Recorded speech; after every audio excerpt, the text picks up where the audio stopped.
నూలులో శతాబ్దాల గౌరవం, పట్టు పరంపరకు ప్రతీక, సంప్రదాయానికి శాశ్వత చిరునామా సఖీ.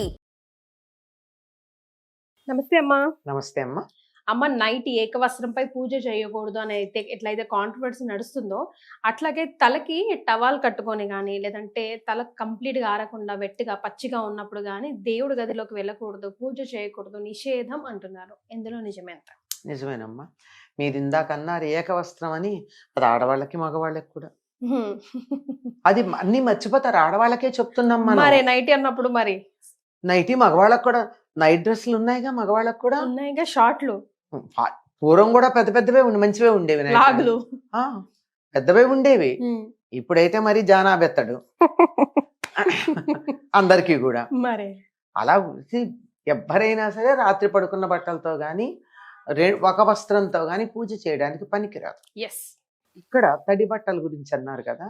దేవుడికి పూజ చేసేటప్పుడు ఏ దేవుడికి పూజ చేస్తున్నామో ఆ దేవుడిని మనలో ఆవాహన చేసుకుంటాం కదా. ఏ బ్రాస్ మొహాలుగా వెళ్ళి చూసుకుంటామా? స్నానం చేస్తున్నాం కదా, స్నానం చేశాక బొట్టు పెట్టుకుని, ఆడవాళ్ళు అయితే చక్కగా పూర్వకాలం కాలికి పసుపు పూసుకుని, కళ్ళకి కాటికి పెట్టుకుని, తలలో పూలు పెట్టుకుని, తల దువ్వుకుని, అలా ఎడాపెడా పిచ్చి తలతో చేయకూడదు, తల దువ్వుకుని ముడి వేసుకుని అప్పుడు పూజ చేసుకోవాలి. ముడి వేసుకోవచ్చా అమ్మా? ముడే వేసుకోవాలి, ముడే వేసుకోవాలి. అల్లుకోవాల్సిన అవసరం లేదు. అల్లుకుంటే మంచిది, అల్లుకోకపోతే ముడైనా వేసుకోవచ్చు. అంతేగాని విరబోసుకుని చేయకూడదమ్మా. కింద, అందుకే కింద వేస్తూ ఉంటారు కొంతమంది పెద్దవాళ్ళు ముడి. అంటే తడిగా ఉంటుంది తల అని చెప్పి కింద వేస్తారు, కానీ అలా తడిగా చేయకూడదు. ఎందుకు చేయకూడదు అంటే ఆరోగ్యానికి మంచిది కదా. మొదటి ఏమిటి, ఆరోగ్యం పక్కన పెడితే కూడా నువ్వు దేవుణ్ణి నీలో ఆవాహన చేసుకునేటప్పుడు ఇలాంటి పరిస్థితిలో చేసుకుంటావా? తడితల మంచిదా? తడితలతో ఉండడం మంచిదా? కాదు కదా. జలుబు చేస్తుంది కదా. అంచేత తల ఆరాలి. తల ఆరిన తర్వాత తల దువ్వుకుని కేశ సంస్కారం చేసుకునే పూజ చెయ్యాలి. చిక్కు తలతో, పాచి తలతో చేయకూడదు. తప్పనిసరిగా మామూలుగానే దువ్వుకోవాల్సిందే. అలా చేసుకునేటప్పుడు, ఇవన్నీ చేసేటప్పుడు తడితలతో తల దువ్వుకుంటే ముందర వెంట్రుకలు ఊడిపోతాయని చెప్తారు. ఆరాలి కదా. తల ఆరే వ్యవధానం లేదా? తల తడిగా ఉంటే ఎంత అనారోగ్యం. సరిగ్గా ఎక్కడ తడి ఉంటుంది? ఈ మెడల దగ్గర ఉంటుంది. ఇక్కడ ఈ మెడుల్లా బ్లాంకెట్ అవన్నీ, అమెగ్డనాల్ ఇవన్నీ ఉండేటటువంటి ప్రదేశాలు. వాటిని అంత ఇదిగా తడిగా ఉంచడం అంత శ్రేయస్కరం కాదు. అందువల్ల ఈ కుదుళ్లలో చెయ్యి పెట్టి బట్ట పెట్టుకుని ఇలా కుదుళ్లలో చక్కగా తడి లేకుండా తుడుచుకుని చెయ్యాలి. అది కారణం. ఆరోగ్య దృష్ట్యా మొట్టమొదటి సంగతి. రెండోది, జగన్మాతను మనలో ఆవాహన చేసుకుంటున్నాం గనక అలాంటిది ఉండడానికి వీల్లేదు. అందువల్ల తడితలతో చేసుకోకూడదు అన్నారు. తర్వాత ఇంకోటి అన్నారు మీరు, తల పిడపతో తల బట్ట పెట్టు. అసలు బట్ట తల మీద పూజ సమయంలో ఉండకూడదు. మరి ఎందుకో ఉత్తర దేశం వాళ్ళు ఇలా ముసుగు వేసుకుంటారు. వేసుకుంటారు కదా, వాళ్ళకి అలవాటు కదా.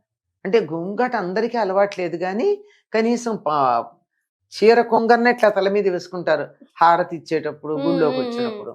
మరి ఎందుకు పెడతారో తెలియదు, కానీ అది సరైనటువంటి పద్ధతి కాదు.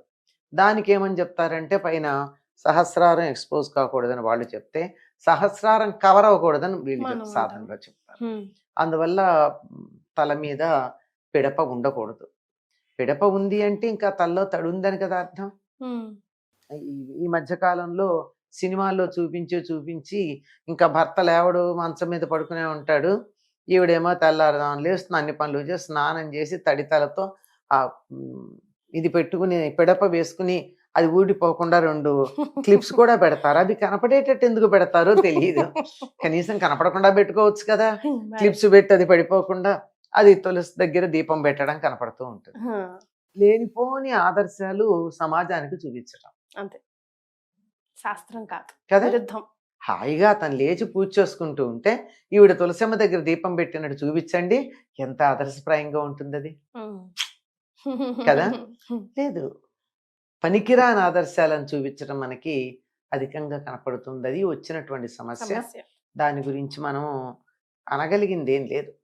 కనుక తల మీద బట్ట వేసుకోకూడదు. ఓకే. పూజ చేసుకునేటప్పుడు కూడా మనం మామూలుగా ఇలా తల మీద బట్ట వేసుకోరు. చలికాలం అది ఉండి అయితే కూడా చెవుల్లో ఏదన్నా దూది అది పెట్టుకుంటారు తప్ప ధ్యానం చేసేటప్పుడు పూజ చేసేటప్పుడు తల మీద బట్ట వేసుకోరు. ఎందుకనో ఇందాక అన్నాను కదా, ఉమ్, ఉత్తర దేశంలో ఆడవాళ్ళు పైన తల మీద వేసుకుంటారని. కానీ మరి మగవాళ్ళు వేసుకోరే. ఉమ్. మన దాంట్లో అయితే వేసుకోరు. కాదు, ఉత్తర దేశంలో కూడా ఆడవాళ్ళు ఇలా చీర ఉమ్. కొంగేసుకునే చోట కూడా మగవాళ్ళ తల మీద ఏం వేసుకోరు కదా. వేసుకోరు. ఒకవేళ ఏ టోపీలో పెట్టుకున్నా బయటే వదిలేసి వస్తారు కదా. అవునమ్మా. అవునా? ఉమ్, అట్లాంటి మరి ఎందుకు వచ్చాయో కొన్ని అలవాట్లు అలా వచ్చేసాయి. ఉమ్. నిజానికైతే ఉండకూడదు. మనకు కూడా కొన్నిసార్లు ఇప్పుడు ఆలయంలోకి వెళ్తుంటే చూస్తాం. ఫర్ ఎగ్జాంపుల్ అమ్మవారికి ఓడి బియ్యం పోయాలని ఏదైనా చేయాలని ఇమీడియట్ గా అట్లా తల మీద వేసుకొని పంతులు గారు కూడా చెప్తారు మరి అదే గడ్డాలు అంటున్నాను. అమ్మా అని అంటారు. అట్లా కాదమ్మా, ఎందుకు ఎందుకు వచ్చింది వచ్చిందో. అంటే ఉమ్, ఇప్పుడు ఉత్తర దేశపు అలవాట్లు ఇక్కడ ఉన్నాయి. తెలంగాణ ప్రాంతం అంతా మీరు తెలంగాణ దాటి బయటికి వెళ్ళండి, ఉమ్, అక్కడ అవును. లేదుగా. లేదు లేదమ్మా. కరెక్ట్. ఇక్కడ మహారాష్ట్ర అలవాట్లు అవి ఇక్కడ ఉండి ఇక్కడ కాస్మోపాలిటన్ ఇప్పుడే కాదు ఎప్పటి నుంచోది కాస్మోపాలిటన్. ఇటు మనకి మహారాష్ట్ర ప్రభావం చాలా ఉంటుంది హైదరాబాద్ మీద. నాడుగలుగు ఇట్లా పెడితే రాయచూర్ అది వెళ్ళంగానే మహారాష్ట్రనే కదా ఇదంతా. ఇటు పక్కకి వెళ్ళినా అక్కడ కన్నడ ప్రభావం చాలా ఎక్కువ ఉంది. కన్నడ వాళ్ళు ఏం వేసుకోరులే. ఈ మహారాష్ట్ర అట్లా నార్త్ ఇండియన్ ప్రభావం వల్ల పైగా రాజస్థానీలు ఎక్కువ మంది వచ్చి ఇక్కడ సెటిల్ అయ్యారు. ఎక్కువ మంది ఉంటారు. మార్వాడీలు రాజస్థానీలు చాలా dominant population Hyderabad. Old city మొత్తం అసలు ఎక్కువగా వాళ్ళే వాళ్ళదే కనిపిస్తారు. కదా. మరి అటువంటప్పుడు ఆ ప్రభావం వల్ల వాళ్ళని చూసి అది చాలా బాగుంది, ఏదో ఆడవాళ్ళు ఉసుకేసుకుంటే ఎంత బాగుందో అంటే మగవాళ్ళకి అక్కర్లేదు. అంటే మన ఆడవాళ్ళు సేఫ్ గా ఉండరు. నా కన్ను మంచిది కదా, నేను పరాయి ఆడదాన్ని దుర్బుద్ధితో చూస్తాగా. మా ఆడవాళ్ళను కూడా ఇంకోడు దుర్బుద్ధితో చూస్తాడేమో, వీళ్ళు ముసుగేసుకుంటే మా ఆడవాళ్ళకి సేఫ్టీ, నాకు చేత కాదు రక్షించుకోవడం మరి. అనేటటువంటి భావన. మనం ఇంతకు ముందు పీరియడ్స్ టైంలో కూడా ఎప్పుడు అసలు జనరల్ నోషన్ అంతా పటాపంచలు చేసేసాం. ఒక వీడియో చేసామమ్మ పీరియడ్స్ టైంలో తలంటూ పోసుకోవాలా అని నేను ప్రశ్నిస్తే అస్సలు పోసుకోకూడదు అని అన్నారు. అసలు ఆ వీడియో కూడా మామూలు వైరల్ కాలేదు. మనం ఇద్దరం చేసిన వీడియో చాలా మంది కూడా చాలా రకరకాల కమెంట్స్ చేశారు. ఇన్ని రోజులు వాళ్ళు చేస్తుంది అసలు. కొంతమంది ఇండ్లలో అయితే ఇంకా అంటుముట్టు లేనట్టుగానే నక్కో జావ్ బహార్ బయట మహాపై అన్నట్టు చూస్తారు కదా. నేను స్నానం చేయలేదు, పెద్ద పెద్ద ప్రమాదం పుంజుకొచ్చింది, ఇంకా స్నానం చేయలేదు, ఆ స్నానం చేయకుండా ఇంట్లోకి వచ్చేవాడిని. అసలు చేయకూడదు అని మీరు చెప్పారు కదా. ఆరోగ్యానికి మంచిది కాదమ్మా.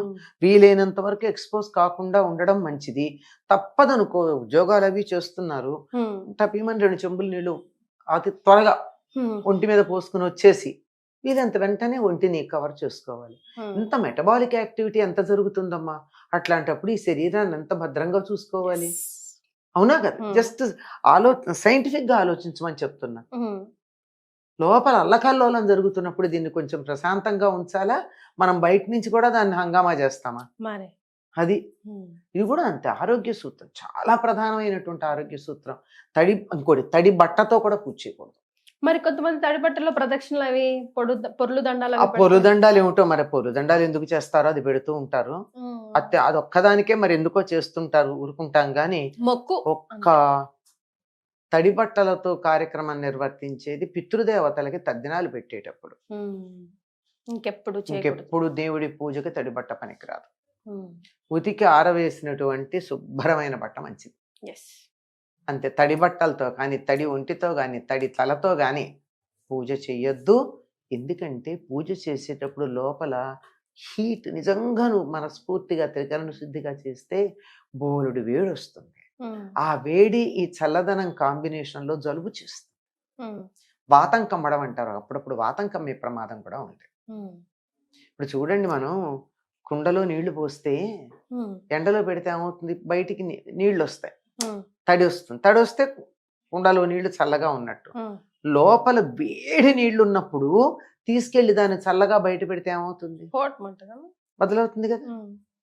పూజ చేస్తే లోపలంత హీట్ ప్రొడ్యూస్ అవుతోంది. నువ్వు తడి బట్టలతో పూజ చేస్తే ఏమవుతోంది, చల్లబడి ఆతంకం అవుతుంది. చాలా మంది పడిపోవడం, నీరసం రావడం ఇలాంటివన్నీ జరిగేది ఈ తడి బట్టలతోనూ వాటితోనూ చేస్తే.